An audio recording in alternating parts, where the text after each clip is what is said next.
tentang apa? Ada yang ingat?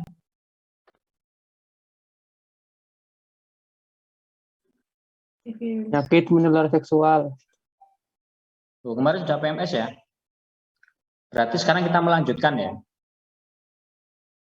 Ya, kalau melanjutkan ya, semoga saja kalau hari ini selesai, untuk PMS minggu depan mungkin kita bisa sedikit belajar atau apa ya, analisa tentang soal-soal, latihan soal untuk PHS juga. Baik, kita bergerak dulu ya. Untuk geraknya hari ini saya minta bantuan kepada Firman Dika. Bisa dengar suara saya, Firman Dika? Bisa, Mister. Oke ya. Yang memimpin Firman Dika, baik sekarang silakan mengatur posisinya masing-masing ya, kita gerak kira-kira 10 menit lah ya.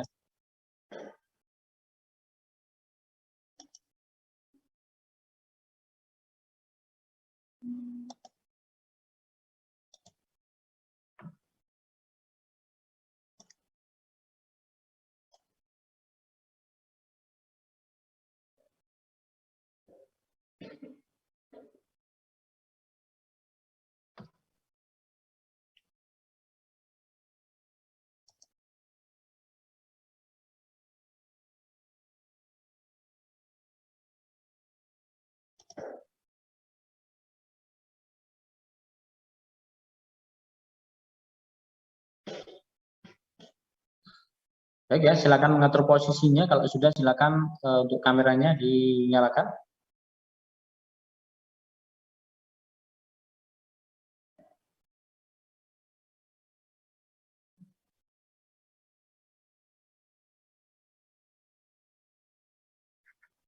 Sudah siap ya? Oke, boleh minta jempolnya masing-masing?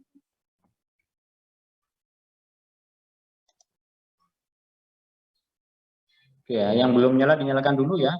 Sudah siap? Sekarang silakan untuk Mas Firman Dika, kita mulai dari sekarang. Dimulai dari kepala. Hitung mulai.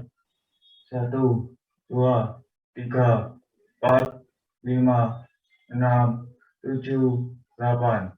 1, 2, 3, 4, 5, 6, 7, 8. Ganti ke bawah.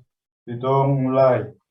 1, 2, 3, 4, 5, 6, 7, 8. 1, 2, 3, 4, 5, 6, 7, 8.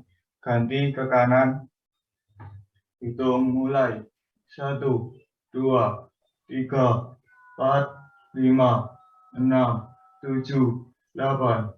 1, 2, 3, 4, 5, 6, 7, 8. Ganti ke kiri.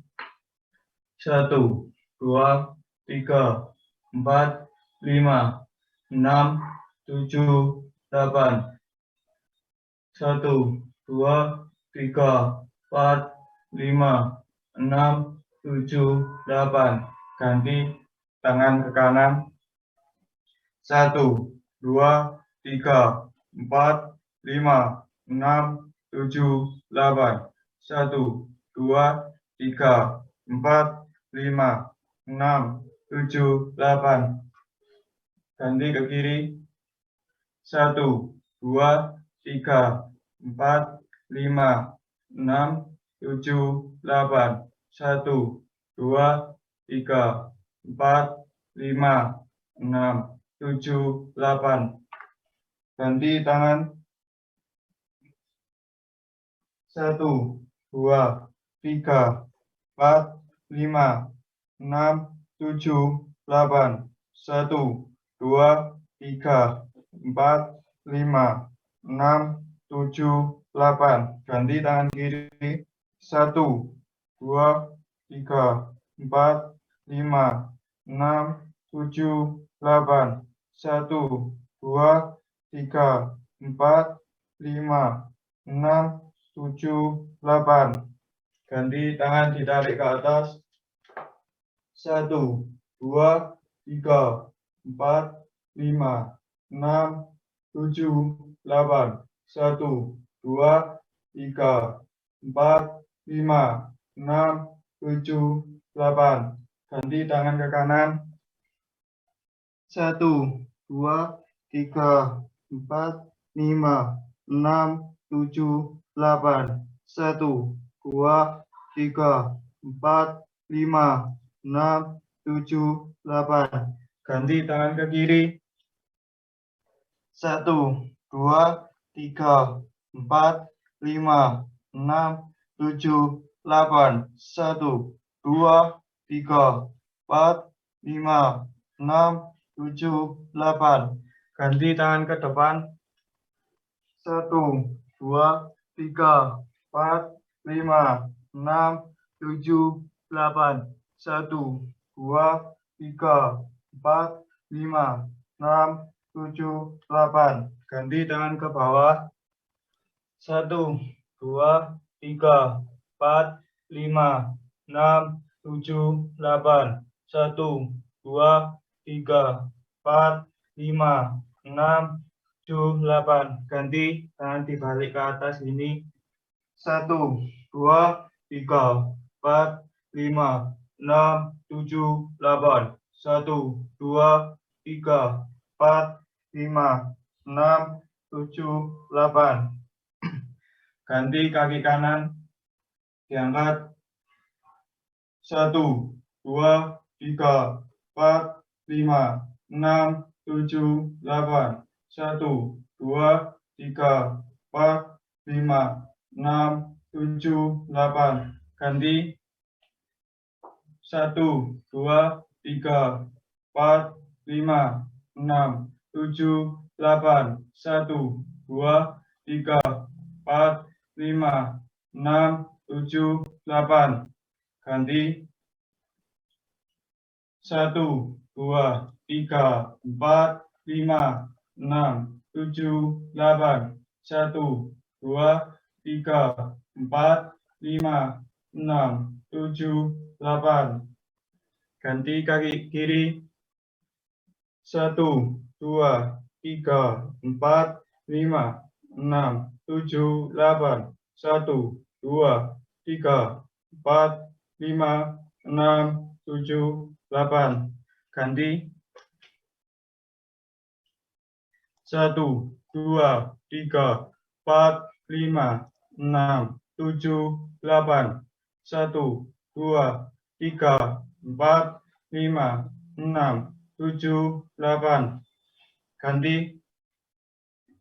1, 2, 3, 4, 5, 6, 7, 8. 1, 2, 3, 4, 5, 6, 7, 8. Ganti kaki kanan ditekuk, kaki kiri lurus. 1, 2, 3, 4, 5, 6, 7, 8. 1, 2, 3, 4, 5, 6, 7, 8. 1, 2, 3, 4, 5, 6, 7, 8. Ganti kaki kiri ditekuk, kaki kanan lurus. 1, 2, 3, 4, 5, 6, 7, 8.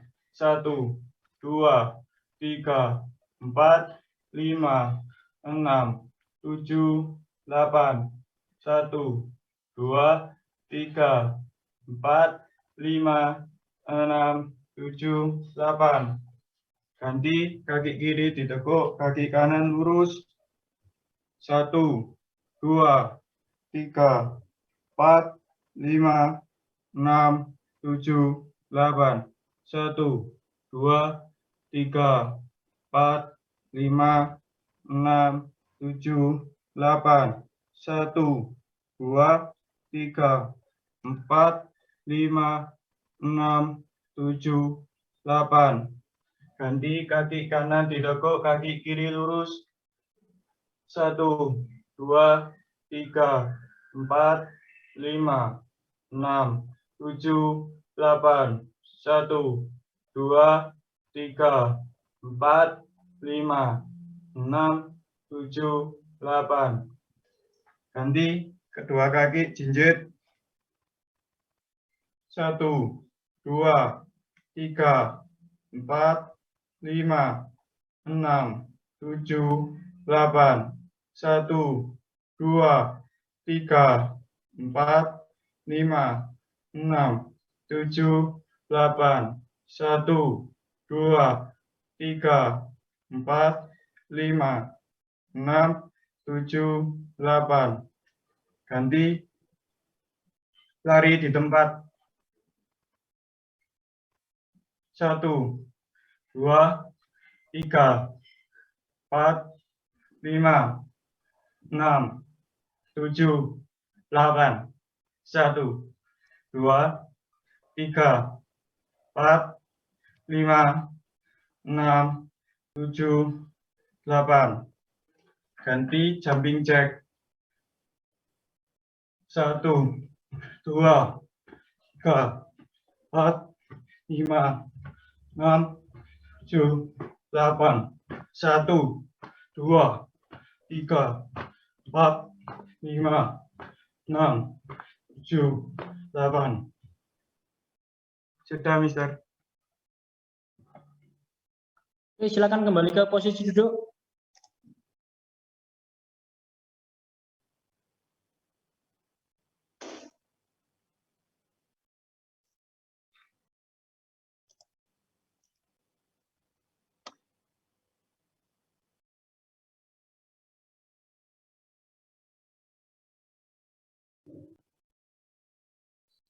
Silakan yang sudah menyiapkan minum ya, minum dulu, kemudian kakinya tetap diluruskan.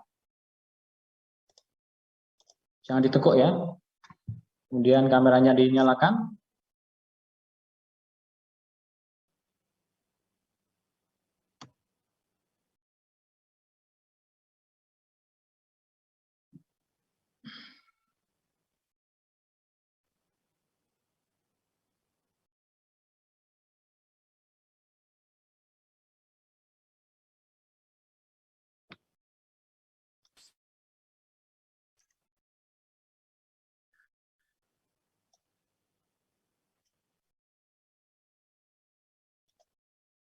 Oke, udah siap ya? Kita mulai ya. Kemarin sampai apa kemarin PMS-nya? Ada yang ingat? Gonorea berarti ya. Gonorenya sudah selesai apa belum kemarin? Sudah. Oke ya. Berarti kita nanti ya, setelah gonorea ada lagi. Bentar. Saya akan share screen.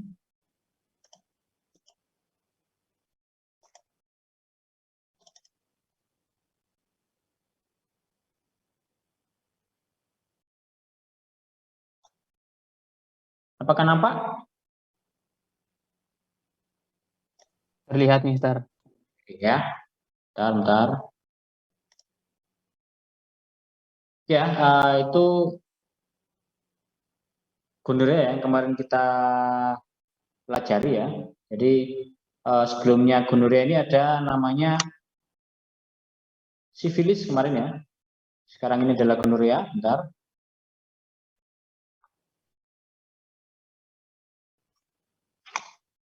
Baik, berikutnya. Oke. Arya, angka. Silakan dibaca Arya angka.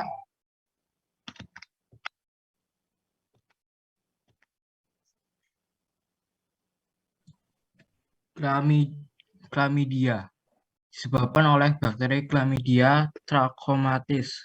Penyakit ini merupakan penyakit menular seksual paling sering terjadi. Beberapa orang tidak merasakan gejala sama sekali sehingga penularan bisa terjadi tanpa disadari. Gejala Chlamydia pada wanita. Yang pertama, cairan misfi tidak seperti biasanya. Kedua, perih atau rasa sakit saat buang air kecil. Ketiga, menstruasi yang banyak. 4, pendarahan di luar siklus haid. 5, sakit saat melakukan hubungan seksual. keenam, yang terakhir, nyeri di bagian perut bagian bawah.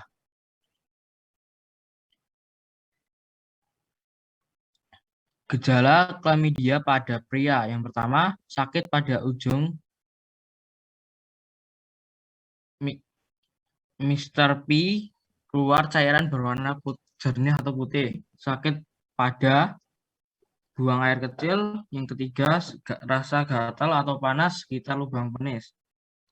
Yang keempat, rasa sakit dan pembekakan di sekitar buah zakar. Stop dulu ya, stop dulu. Ya, jadi klamidia ini bakteri ya, disebabkan oleh bakteri. Klamidia trachomatis. Ya, ini bisa terjadi pada laki-laki dan perempuan, ya, pria atau wanita, ya, terutama di daerah vitalnya, ya. Biasanya adalah mengeluarkan cairan biasanya. Ya. Cairan kalau yang cewek ya, mohon maaf ya cewek ya, Miss V-nya ini mengeluarkan cairan yang tidak biasa. Ya, jadi nggak seperti biasanya keluar cairan, ya, itu juga hati-hati ya. Biasanya keputihan ataupun mengeluarkan apa ya, istilah cairan apalagi ada baunya ya. Ini hati-hati ya, sering-sering kalau perlu periksa ya. Terus menstruasinya ya lebih banyak dari biasanya, kalau tiap bulan intensitasnya ini lebih banyak. Itu hati-hati ya, siklus haidnya ya. Kemudian mohon maaf ya, ini mungkin ada kalian belum ya, jangan sampai ini ya, sakit saat melakukan hubungan ya dengan lawan jenis. Kemudian nyeri perut bagian bawah otomatis di dekat daerah V-nya itu ya, di atasnya. Kemudian untuk pria ini keluar cairan jernih atau putih, hampir sama dengan gonorea ya. Kalau gonorea kan keluar nanah, kalau ini kan cairan jernih dan putih ya. Kalau tiba-tiba keluar itu bukan mohon maaf ya, bukan air kencing ya, tapi beda. Kemudian sakit saat buang air kecil, apalagi di daerah lubangnya itu ya. Kalau sakit panas atau itu hati-hati ya. Kemudian rasa gatal atau panas di sekitar lubang keluarnya air itu ya. Kemudian pembengkakan, nah ini pembengkakan baik itu yang depan atau yang belakang ini ya, harus dijaga, hati-hati. Kalau terjadi seperti itu ya harus berhati-hati juga. Selanjutnya ulung. Selanjutnya dibaca ulung. Diagnosis klamidia bisa dengan cara tes urin atau pengambilan sampel cairan dari area yang terinfeksi. Pengobatan infeksi ini adalah dengan cara mengonsumsi antibiotik. Pastikan untuk menghabiskan obat yang sudah diresepkan oleh dokter, meski kondisi terasa sudah membaik. Lakukan tes urin atau pengambilan sampel cairan alat kelamin sekali lagi setelah pengobatan selesai. Hal ini untuk memastikan infeksi benar-benar telah sembuh. Infeksi klamidia juga bisa menyerang rektum, tenggorokan, atau mata. Jika tidak dirawat, infeksi ini dapat menyebabkan kemandulan baik pada pria maupun wanita. Pada wanita, klamidia juga bisa menyebabkan kehamilan ektopik. Infeksi ini juga bisa ditularkan saat melahirkan dan menyebabkan bayi bisa mengalami infeksi mata atau paru-paru. Pada pria, klamidia bisa menyebabkan peradangan pada saluran kencing, infeksi pada kantung kemih, dan epididymitis, serta infeksi pada rektum. Ya, jadi untuk mendiagnosanya bagaimana? Dilakukan tes urin dan juga tes cairan. Kalau yang perempuan ya, kalau cewek itu tes cairan yang keluar dites. Kalau yang cowok tes urin, urinnya itu biasanya mengandung itu ya.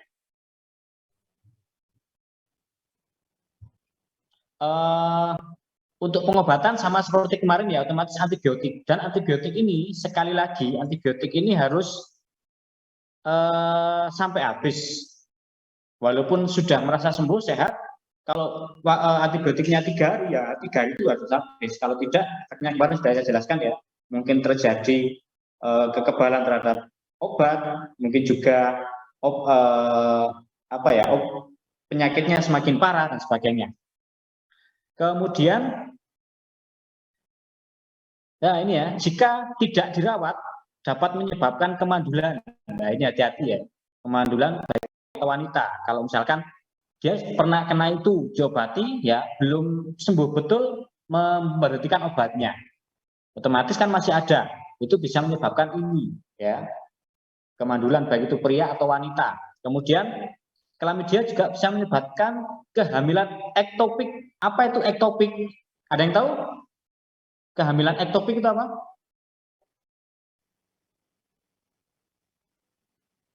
Ada yang tahu enggak? Ya. Kehamilan ektopik itu adalah kehamilan di luar rahim. Artinya apa? Bukan di luar perutnya ya, tapi kehamilan yang terjadi kan kita perempuan itu punya rahim di dalam perutnya. Rahim itu adalah tempat menempelnya janin nanti. Ya, kalau kalian hamil nanti ya. Tetapi ektopik ini nempelnya janin tidak di rahim tersebut, di luarnya, tapi tetap dalam perut. Sehingga apa? Sehingga janin nempel itu kan mengambil gizi dari tubuh ibunya. Nah, kalau bukan pada tempatnya, otomatis gizi yang diambil bukan gizi yang seharusnya. Ya. Sehingga efeknya macam-macam, ada yang terjadi perdarahan, ada juga terjadi gizi yang kurang gara-gara kenapa? Ya, yaitu tadi gizi yang tidak seharusnya diambil oleh janin tadi. Ya, atau juga bisa terjadi keguguran juga. Nah, ini ektopik ya. Kemudian kalau pada pria itu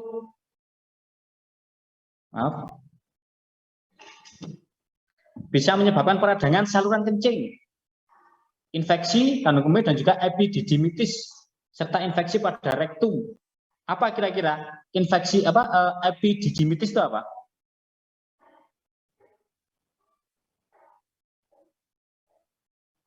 Apa kira-kira? Ada yang tahu epididymitis?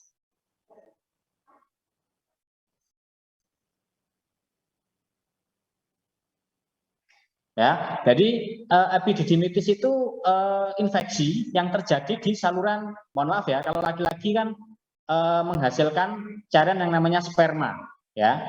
Jadi saluran yang menyalurkan itu terjadi infeksi sehingga kerusakan. Itu tadi kalau di atas ada bisa menyebabkan kemandulan tadi. Ya, jadi infeksi atau peradangan di daerah mohon maaf testis yang memproduksi sperma. Baik, terkait klamidia ada yang ditanyakan?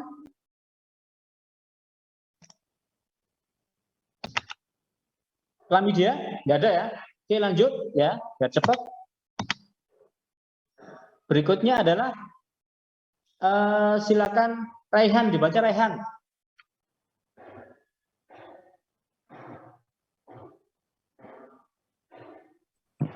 Kankroid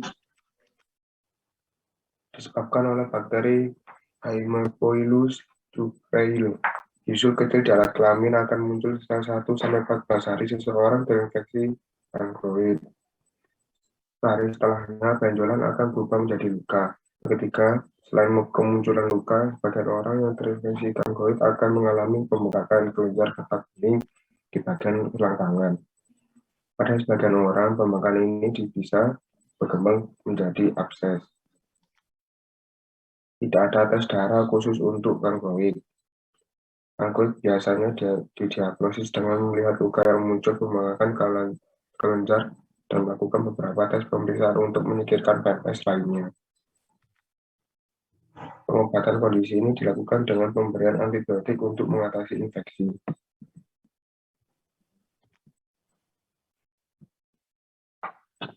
Agak ke bawah, Mister. Kenapa? Agak ke bawah, Mister, udah nggak kelihatan. Nggak kelihatan. Iya, kelihatan sana.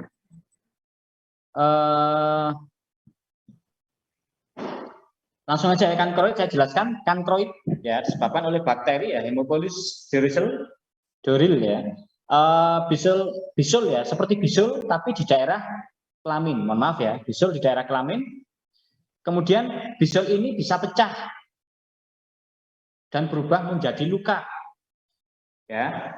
Kemudian karena bisul ini karena infeksi ya, di sini ada selain kemunculan luka ya, sebagian orang terinfeksi kankroid akan mengalami pembengkakan kelenjar getah bening di bagian selangkangan ya. Jadi setiap orang ya kalau terjadi infeksi dimanapun pasti akan ada yang namanya reaksi tubuh kita. Reaksi tubuh kita salah satunya adalah kelenjar getah bening itu itu adalah antibiotik ya, antibiotik tubuh kita. Seperti kalau kalian capek ya, capek bagian bawah, ya otomatis di selangkangan akan ada kelenjarnya biasanya ya, bengkak kemudian agak sakit di selangkang. Ada yang pernah merasakan itu? Nggak pernah? Ada juga kalau misalkan yang capek tangan ya, biasanya kelenjarnya ada di daerah ketiak. Ya, infeksi ini bukan hanya karena ini ya, jadi ini secara alami ya, secara alami kalau misalkan kita nggak pernah sepak bola sekali, selain jarum biasanya ada kelenjar getah bening di situ. Nah, kalau pernah kita tahu kasus ya, orang kena kanker getah bening itu berarti dia punya infeksi yang menahun, yang terlalu lama, sehingga terjadi peradangan di kelenjar getah bening yang tidak hilang-hilang, yaitu yang bisa menjadi kanker. Ya, tapi itu wajar kalau kita mengalami cedera sakit ya, misalkan kita kena ankle ya, ankle kaki, itu biasanya kalau ada kelenjar di selangkang itu normal. Ya, itu adalah reaksi tubuh untuk melawan dari infeksinya. Ya, oke, berikutnya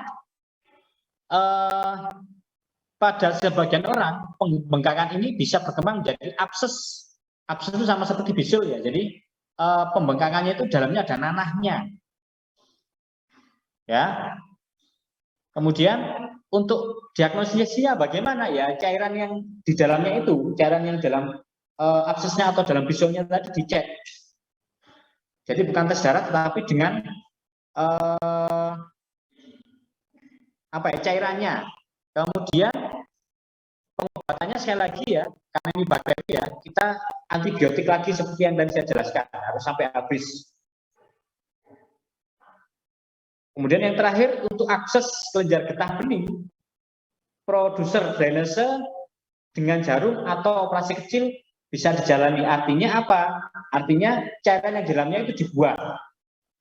Ya, karena kalau misalkan cairan di dalamnya tidak diambil, otomatis malah masuk ke tubuh kita, itu yang malah berbahaya.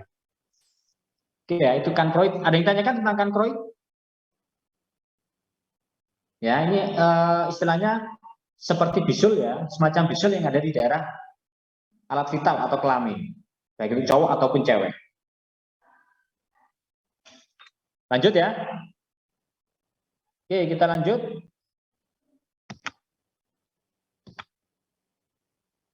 Silakan Reana, dibaca Reana.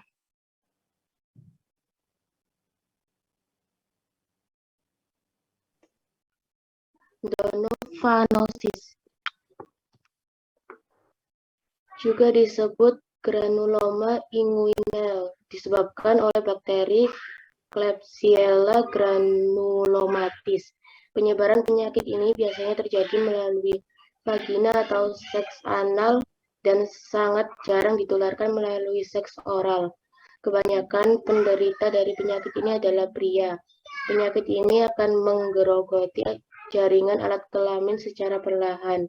Jika terkena penyakit ini, penderita akan merasakan beberapa gejala seperti berikut. Muncul luka di sekitar bokong serta benjolan berwarna merah di sekitar anus dan alat kelamin. Alat kelamin dan kulit di sekitarnya akan memudar warnanya. Lapisan kulit perlahan terkelupas, kemudian benjolan akan membesar akibat proses peradangan. Kulit tidak nyeri pada fase ini, tetapi mudah sekali berdarah. Kerusakan jaringan bisa meluas hingga pangkal paha. Diagnosis biopsi pada lesi penderita untuk diteliti lebih lanjut di laboratorium. Jika positif terkena donofanosis, biasanya dokter akan meresepkan antibiotik pada penderita untuk dikonsumsi selama 3 minggu. Jika tidak ditangani dengan benar, penderita donofanosis akan beresiko terkena beberapa komplikasi seperti kerusakan dan pembentukan jaringan perut pada organ genital. Warna kulit pada alat kelamin dan sekitarnya akan memudar, pembekakan permanen pada organ genital akibat jaringan perut. Oke ya. Donofanosis ya, sebagian bakteri Klebsiella granulomatis. Penyebaran biasanya dilakukan Ditularkan melalui apa di sini? Seks anal. Ada yang tahu seks anal? Mohon maaf ya, ini mikirnya jangan macam-macam, atau ini ilmiah ya. Ada yang tahu seks anal? Kalau seks oral? Ada yang tahu seks oral?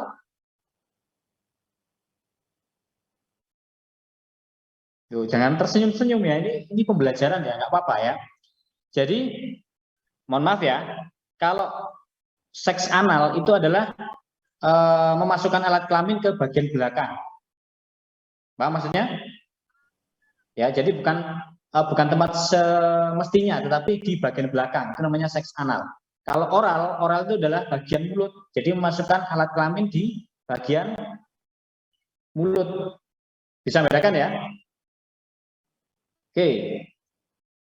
Jadi penyebarannya lebih banyak di anal ini ya. Jadi masukkan ke bagian yang bukan seharusnya atau di bagian belakang ya. Kita mengetahui bahwa bagian belakang itu adalah bagian pembuangan. Itu adalah banyak sekali bakteri-bakteri situ ya, bakteri ataupun virus, kotoran sebagainya ya. Walaupun kita memang bergerak seperti ini, otomatis secara nggak mau bagian itu pasti akan ada bakterinya ya. Walaupun kita memang sehat ya. Tapi di situ juga ada bakteri jahat dan bakteri baik. Ya, seperti kalau kalian iklan Yakult ya, ada bakteri ya. Ya, itu ada bakteri jahat dan bakteri baik ya. Contohnya seperti itu. Baik tubuh kita pun, kita ini pasti menyimpan namanya bakteri di tubuh kita ya. Tapi kita tidak bisa melihat karena bakteri adalah organisme yang mikroskopis atau bakteri yang hanya bisa dilihat dengan mikroskop ya. Jadi penyebarannya dengan seks anal lebih banyak. Kemudian sekali lagi ini akan merusak alat kelamin, baik itu laki-laki atau perempuan ya, yaitu muncul luka atau benjolan warnanya merah di daerah alat kelamin dan juga daerah anus atau belakang ya. Jadi merah-merah ya. Kemudian kulit sekitar akan memudar, lapisan kulit belakang. Nah, ini ya, terkelupas warna merah-merah, kemudian agak terkelupas kulitnya. Yaitu ya, hati-hati nanti ya kalau terjadi seperti ini ya, otomatis harus dijaga ya dengan pemeriksaan ke dokter khusus ya. Kalau dokter umum biasanya juga agak kesulitan. Kemudian kerusakannya semakin akan meluas. Ya, bukan di daerah itu saja, bisa meluas ke tempat lain, apalagi kalau kena pakaiannya nempel di bagian tubuh yang lain, itu juga berbahaya ya, karena ini bakteri ini bisa nyebar ke seluruh tubuh juga. Diagnosisnya dengan biopsi. Apa itu biopsi? Halo, ada yang tahu biopsi?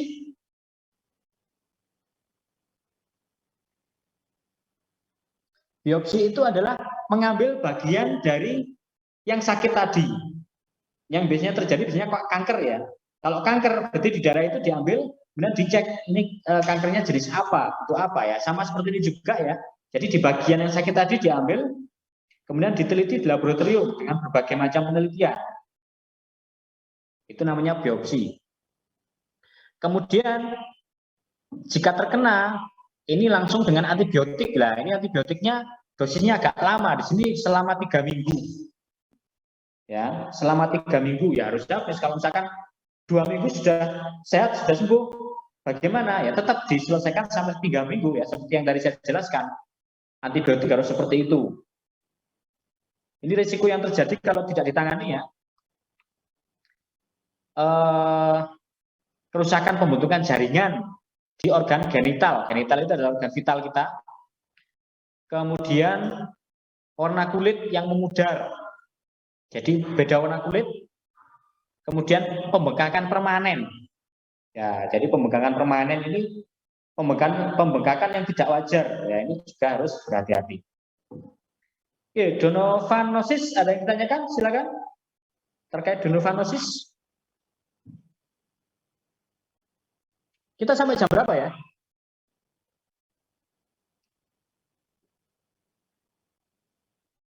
Halo, kita sampai jam berapa?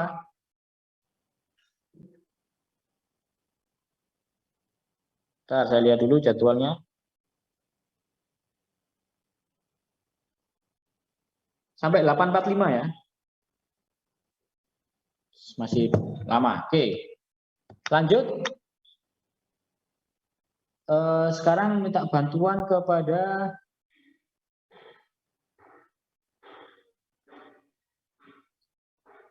Alfiona. Silakan dibaca Alfiona.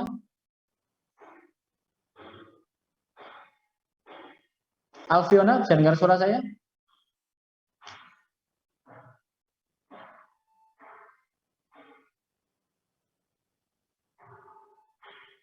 Halo Alfiona. Alfiona, bisa dengar suara saya?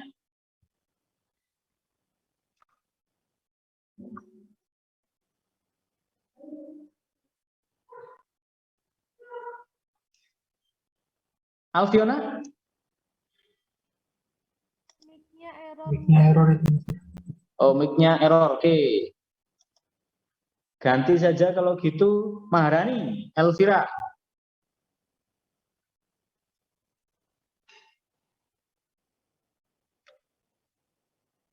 Oke.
Ya.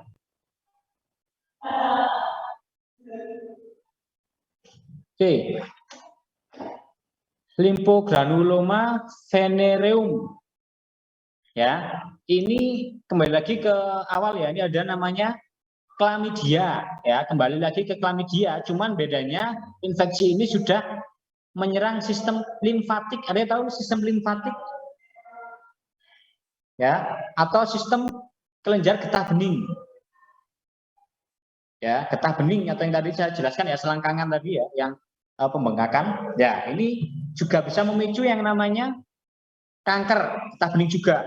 Makanya hanya karena bakteri ini masuk ke, mohon maaf ya, sakit merusak alat kelamin ya, artinya infeksi terjadi di situ karena ini sehingga terjadi LGV juga. Ini juga lebih lanjut dari klamidia yang tadi sudah dibaca di awal tadi ya. Jadi ini lebih lanjut, bisa terjadi seperti ini kalau tidak ditangani dengan bagus. Kemudian untuk penanganannya bagaimana? Penanganannya kembali lagi tetap ya dengan antibiotik, tetapi mungkin dengan durasi dan dosis yang berbeda antibiotiknya. Ya, jadi LGV ini adalah tingkat lebih tinggi dari klamidia karena menyerang sistem limfatik atau getah bening. Oke, ada 3 macam ya. Primer, sekunder, dan tersier. Itu ya. Ada yang tanyakan mungkin?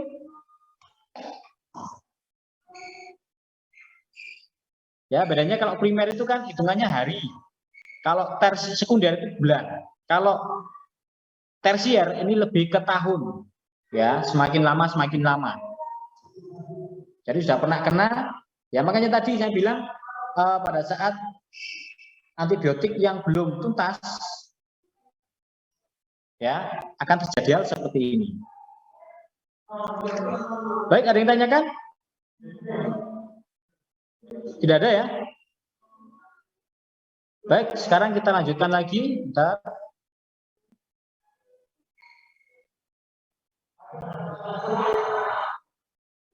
Bentar.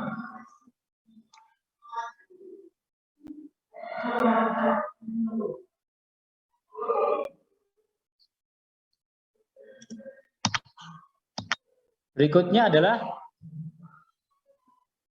silakan Mela, dibaca Mela. Herpes genital disebabkan oleh virus herpes simplex atau sering disebut HSV. Gejala herpes genital akan muncul beberapa hari setelah terinfeksi HSV.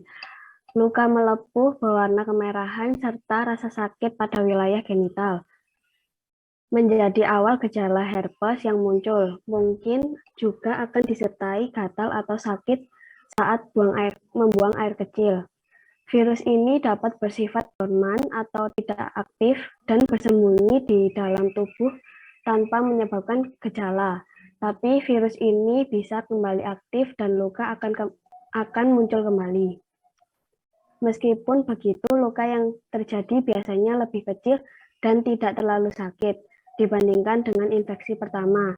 Hal ini terjadi karena tubuh telah menghasilkan antibodi terhadap virus ini setelah pertama kali terinfeksi. Antibodi yang sudah ada akan melawan kemunculan kembali virus ini. Diagnosis herpes genital, pengambilan sampel cairan dari luka yang muncul atau dengan melakukan tes darah. Hingga kini belum ada obat yang bisa menyembuhkan herpes genital. Ya, herpes ya. Genital itu apa? Genital sudah alat vitalnya kita ya, baik itu laki-laki atau perempuan, disebabkan oleh virus. Dan di akhir itu ada kata-kata hingga kini belum ada obat yang bisa menyembuhkan herpes ini. Ya, jadi obat yang beredar diberikan itu apa? Biasanya itu bukan mengobati herpesnya, tetapi mengobati infeksinya. Jadi virus ini masih ada di tubuh kita, kita pernah kena ya, otomatis ada di tubuh kita. Pada saat terjadi sakit atau luka, dia akan ikut masuk di situ, sehingga bisa kambuh lagi. Akan tetapi di sini dijelaskan juga bahwa saat serangan pertama dan serangan berikutnya itu berbeda. Yang paling parah adalah saat serangan pertama. Kalau sudah pernah kena lagi otomatis tidak akan parah seperti yang pertama. Tapi tetap kita juga hati-hati ya. Herpes ini juga sangat suka hal yang kotor, artinya itu bau atau kotor yang lainnya, sehingga akan memicu ya. Makanya sekali lagi ya, perlu dijaga kesehatan atau kebersihan, apalagi ya terkait alat vital kita, baik itu alat vital kita ataupun pakaian yang menempel di sana. Ya, kalau sudah sehari ya sudah waktunya ganti 2 kali ya 2 kali, 3 kali ya 3 kali, jangan sampai gantinya seminggu sekali. Nah, ini berbahaya ya. Berbahaya sekali itu ya. Oke, lanjut. Habis waktunya ya. Oke ya. Karena waktunya habis ya, tidak mencukupi, kita akan melanjutkan pertemuan berikutnya 848 ya. Bentar. Baik, secara umum mungkin ada yang ditanyakan atau disampaikan?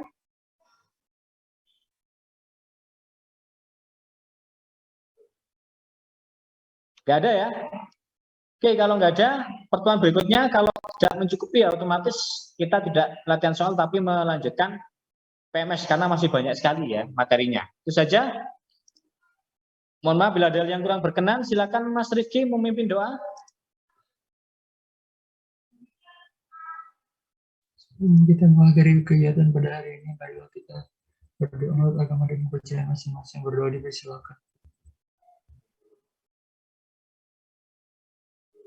Seperti akhir. Baik ya, terima kasih atas